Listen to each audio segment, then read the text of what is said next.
Hello dear students, welcome back to your biology class and I hope you all are ready to start our first unit of biology, that is the diversity in the living world. So let's start it from the very first chapter, which is chapter 1, the living world. But before starting it, we will know that what is biology? Biology आखिर है क्या? Biology is made up of two words, that is bios and logos.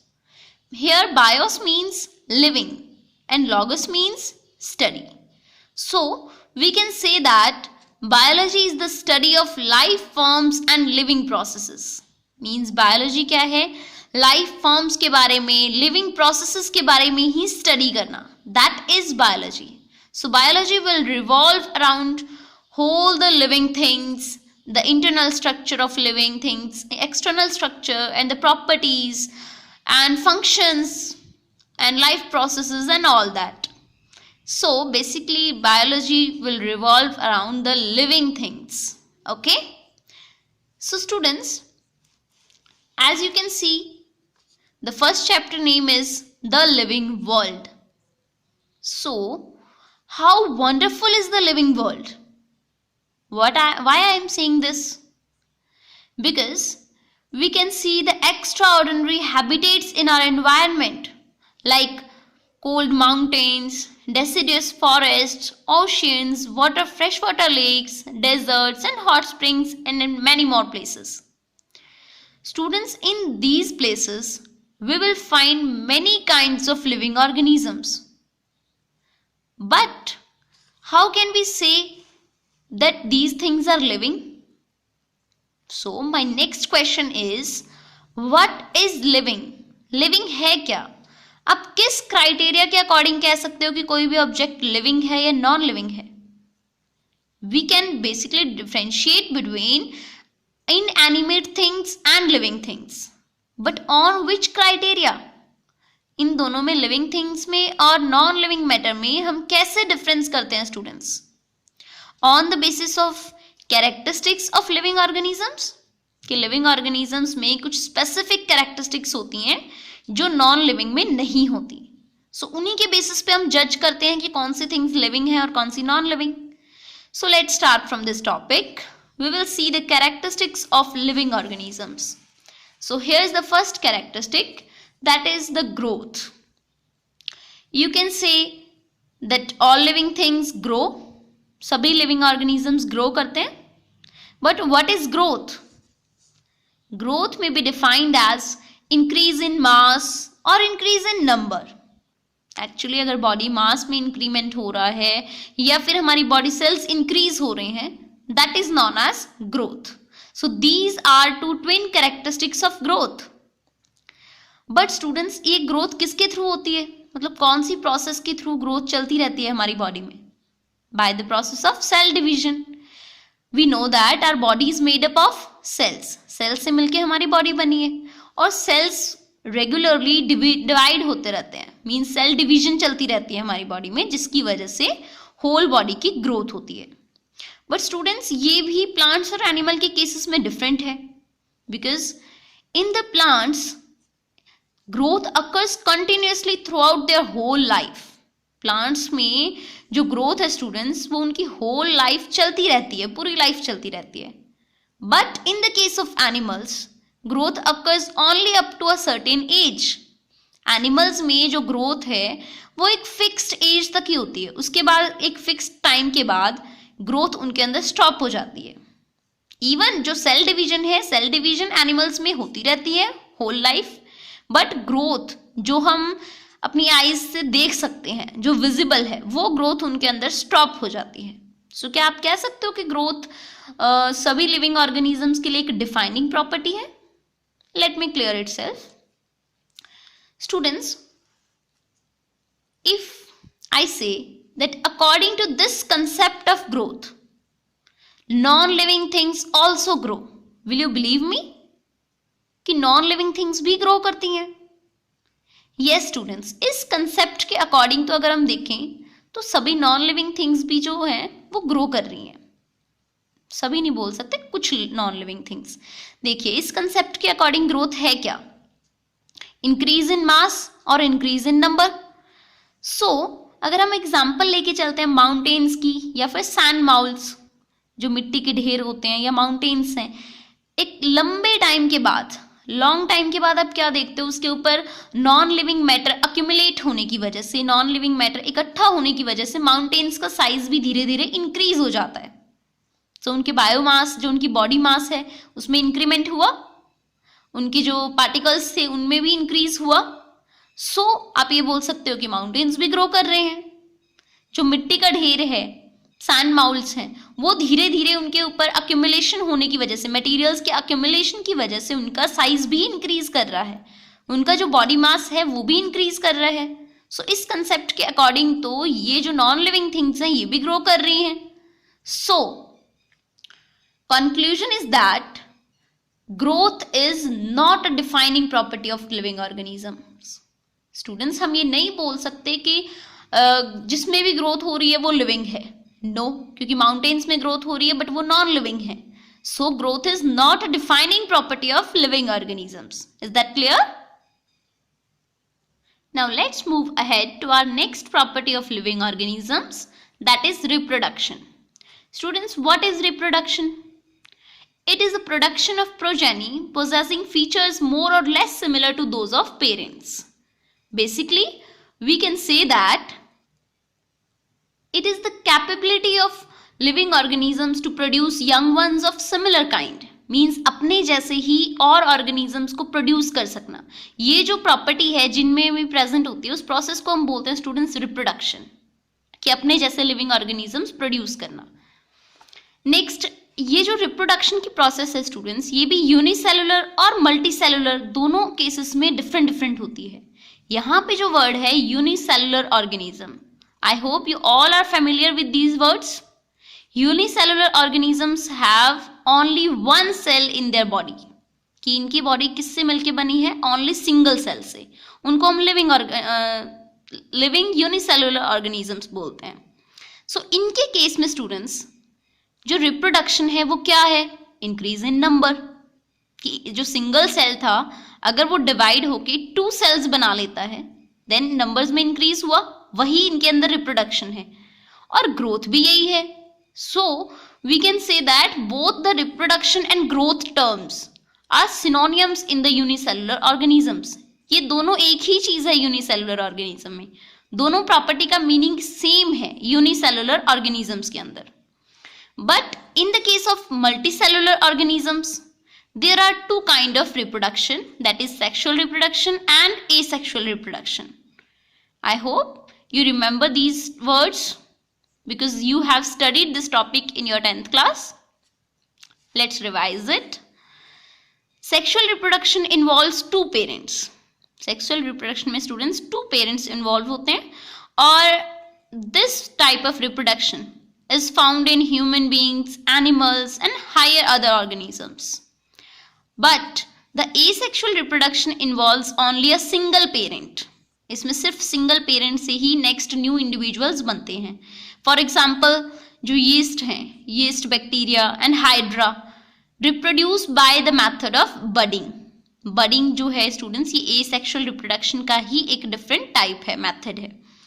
Next the organism planaria reproduced by the method of regeneration, and the fungi and mosses, these reproduced by the fragmentation. These are the different methods which these organisms use to reproduce. Okay, but here is another very important conception students, यहाँ पे भी एक exception है, यहाँ पे भी एक exception है कि कुछ जो sterile human couples होते हैं वो reproduce नहीं करते क्योंकि उनको बेबीज नहीं होते हैं, अपने जैसे और ऑर्गेनिजम्स वो नहीं बना सकते। ऐसे ही वर्कर बीज या फिर मिल्स, ये जो ऑर्गेनिजम्स हैं इनके अंदर रिप्रोडक्शन नहीं होता, बट ये लिविंग ऑर्गेनिजम्स कैटेगरी में है। अब जो स्टेराइल ह्यूमन कपल हैं वो हैं तो लिविंग ना, but they can't reproduce. So we can say that reproduction is not a defining feature of living organism. हम ये नहीं बोल सकते कि अगर किसी भी ऑर्गेनिज्म के अंदर रिप्रोडक्शन नहीं हो रहा तो वो लिविंग नहीं है। No, we can't say that. Okay, so this is not a defining feature of living organisms. Then here is our third property of living organism, which is metabolism. Students, all living organisms need chemicals in the form of nutrients like carbohydrates, proteins, minerals, salts, etc. Students, हम सभी को अपनी body की growth के लिए, cellular growth के लिए इन chemicals की जरूरत पड़ती है. And these chemicals are transformed from one form to the another form like higher biomolecules. And these processes by which these chemicals are transformed from one form to another form, these are known as chemical reactions. And sum total of these chemical reactions is known as metabolism. Means हम chemicals को intake करते हैं students nutrients की form में, और nutrients का body के अंदर उनकी simple form से complex form में convert होना या फिर complex form से simple form में convert होना by the way of chemical reactions. उन chemical reactions के through इनका conversion होना, इसी process को हम बोलते हैं metabolism.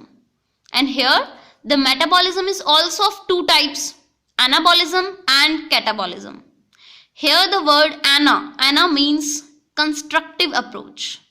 Anabolism is a constructive process, means in which the simple molecules are converted into a higher complex molecule. Then this process is known as anabolism. Means छोटे छोटे molecules मिलके higher biomolecule बना लें, उस process को हम बोलेंगे students anabolism.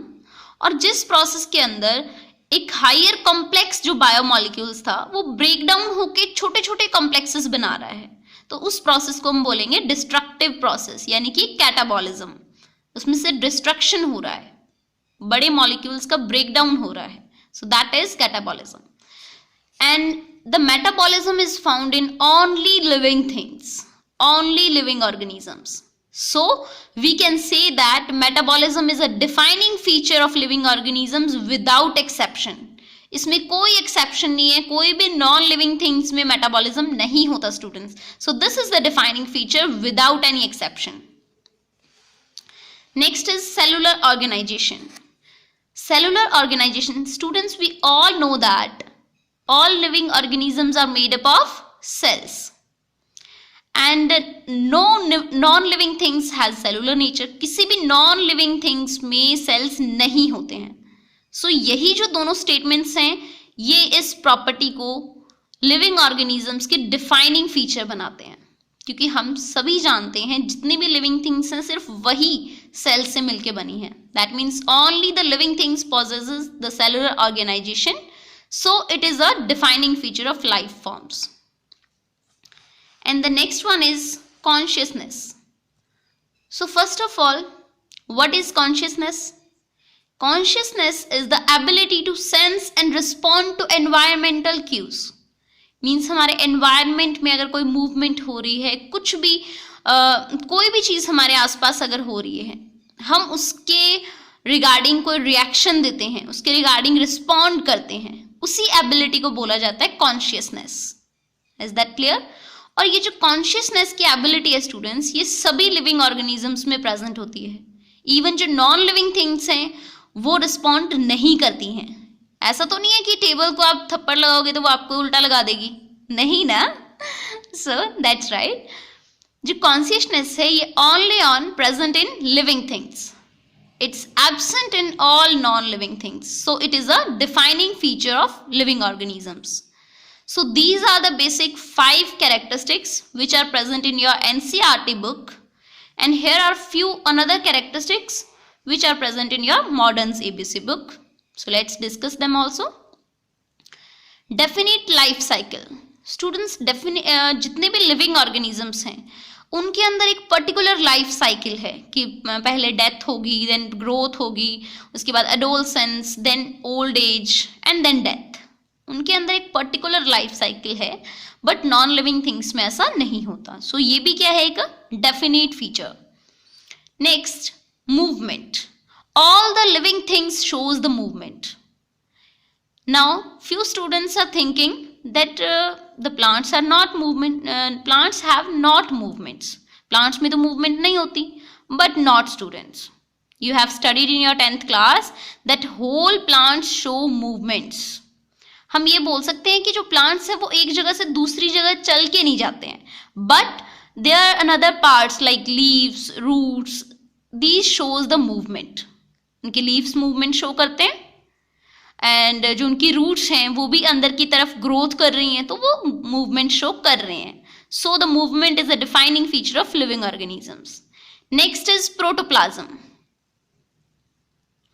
All the living things show vital activities of cell due to the presence of protoplasm. So, protoplasm can also be said as the physical basis of life. कि जितने भी sales हैं वो movement protoplasm की वजह से ही show कर पाते हैं. So protoplasm is also called as a physical basis of life. The next is self regulation. हम अपनी बॉडी को कंट्रोल कर सकते हैं. लाइक जितनी भी वॉलंटरी मूवमेंट्स होती हैं, वॉलंटरी फंक्शंस होते हैं, वॉलंटरी एक्टिविटीज, वो सब हम करते हैं. तो वो क्या इंडिकेट कर रहे हैं? हमारी बॉडी की सेल्फ रेगुलेशन को. जबकि ये जो सेल्फ रेगुलेशन की प्रॉपर्टी है स्टूडेंट्स, ये नॉन लिविंग में नहीं होती. Next, coordination.